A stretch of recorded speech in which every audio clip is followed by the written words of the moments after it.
बिस्मिल्लाहिर्रहमानिर्रहीम। अस्सलाम वालेकुम। हंसों का एक जोड़ा उड़ते गाते हुए बहुत दूर निकल गया। ये एक वीरान बेआबो गया जगह थी। नर हंस ने अपनी मादा से कहा, शाम ढल रही है, रात किसी तरह यहां ही बसर कर लेते हैं, सुबह अपने दरियाई मस्कन की तरफ चल पड़ेंगे। उन्होंने एक सूखे दरख्त के नीचे बसेरा कर लिया। रात एक उल्लू दरख्त पर आकर बैठ गया।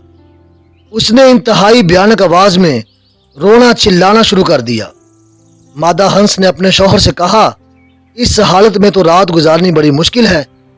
शौहर ने कहा, रात गहरी है, गुजारा करो, सुबह सवेरे निकल जाएंगे। समझ आ गई है इस जगह इतनी वहशत क्यों बरस रही है। यहाँ उल्लू चीखते रोते हैं। उल्लू ये सब सुन रहा था। उसने और ज्यादा रोना शुरू कर दिया। सुबह सवेरे नर हंस ने अपनी मादा से कहा, चलो निकलते हैं। उल्लू अचानक नीचे आया और कहा, ऐसे कैसे भाई, तुम मेरी बीवी को नहीं ले जा सकते। हंस ने कहा, उल्लू कहीं के, ये मेरी बीवी है। लेकिन उल्लू ना माना।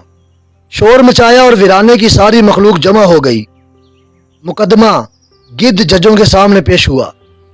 एक गिद्ध ने दूसरे से कहा, उल्लू हमारी बिरादरी का है, इसने यहां हमारे साथ ही रहना है। हंस तो मुसाफिर है, इसके हक में फैसला क्यों करें। और फैसला उल्लू के हक में हो गया।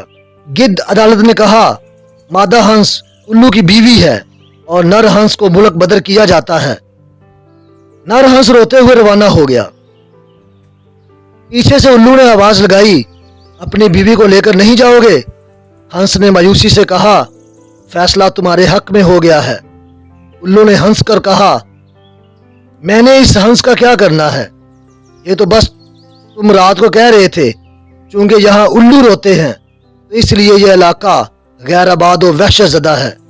मैंने तुम्हें यह बताना था कि उल्लू यहाँ इसलिए रोते हैं कि यहाँ फैसले करने वाले गिद्ध हैं। यह कहकर उल्लू वहां से चला गया। इस कहानी से यही ज़ाहिर होता है कि जहाँ भी नाइंसाफ़ी होगी वो जगह तबाह बर्बाद हो जाएगी, वहाँ सिर्फ वीराना रह जाएगा।